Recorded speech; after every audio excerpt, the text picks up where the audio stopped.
Hi, this is Dennis with Second Chance Tackle, and hardly a month goes by without getting some kind of a shipment from Scott with the findings from his flea markets out on the West Coast.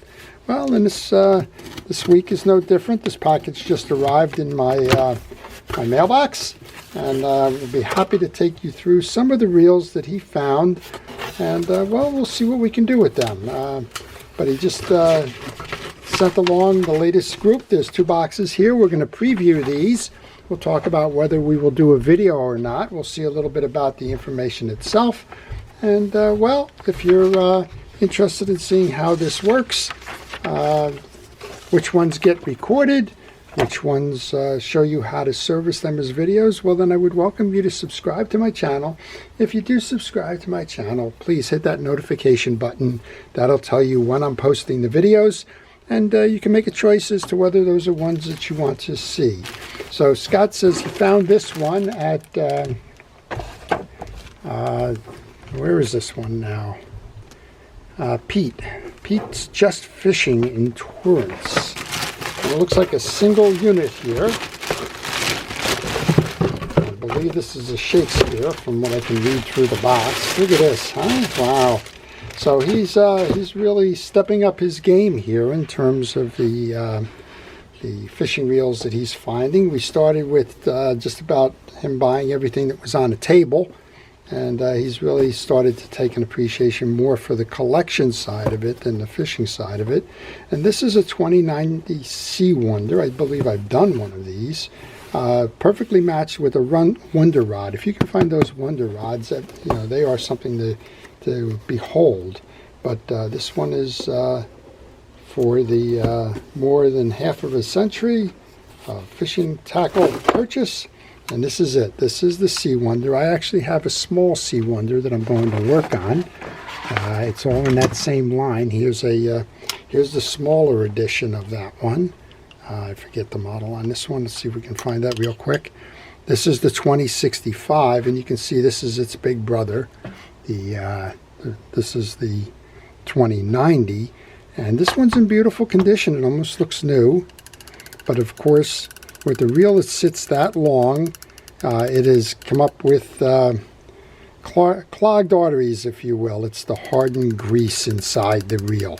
But this one can be restored, and I'm looking forward to it. That should be very exciting to do. I always enjoy working on those reels, and well, I'm not sure if I'm going to do one on my on the little brother now, because, well, I've been planning to do that as a way to show you Sea Wonders, and in this case it may not be necessary because we may be doing the bigger edition here, so we'll see.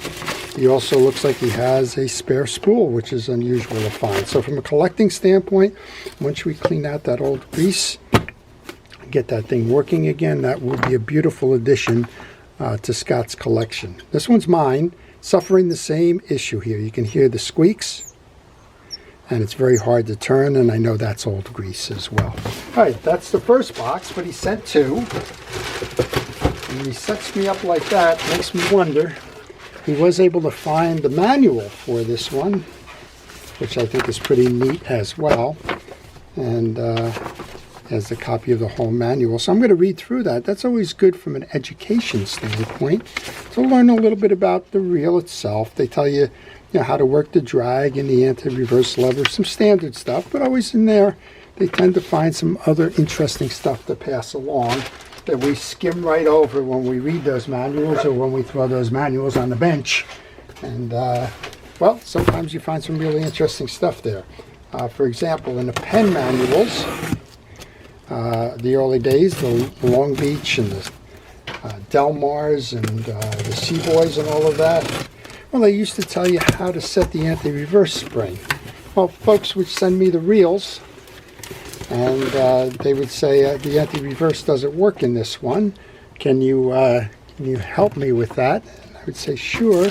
And then, of course, when I send a reel, the manual's there, and the manual shows you exactly how to set the spring. So kind of words to you, if you have the manual and you have a couple of minutes, take the time. Every now and then you'll find some interesting stuff.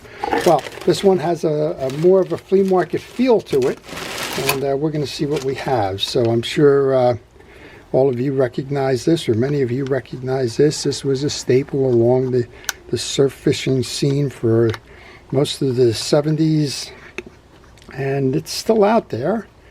And this one's kind of all got a bent up bail here. Something's going on with that. That's really been bent out of shape badly, but we can probably reshape that. The internals of this reel seem fine. Of course, this is the Mitchell 302, and I look forward to servicing that one.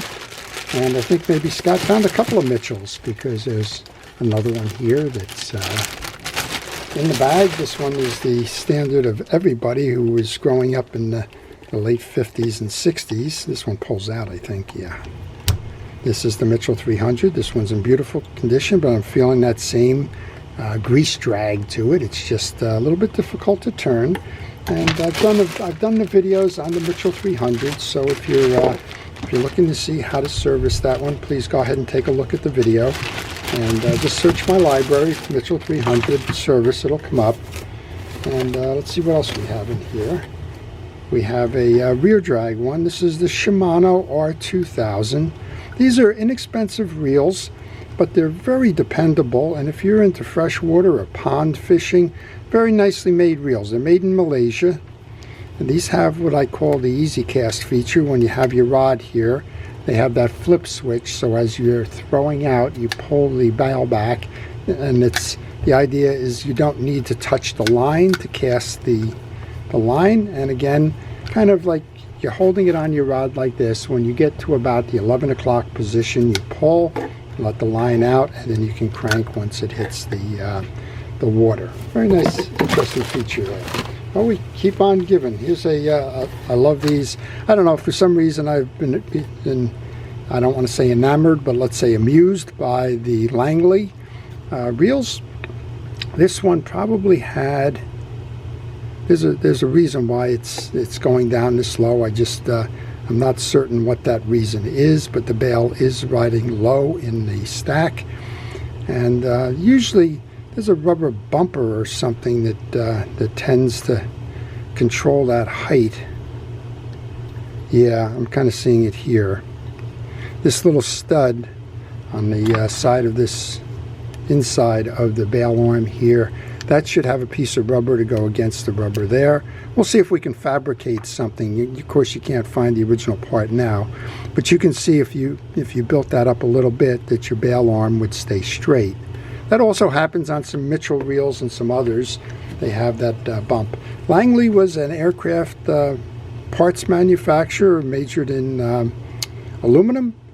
And when the war ended, they started making spinning reels. This one's probably from the 1950s. Langley eventually got acquired by Zebco. And well, the Langley name went away, but you just saw that Zebco spin wonder over there.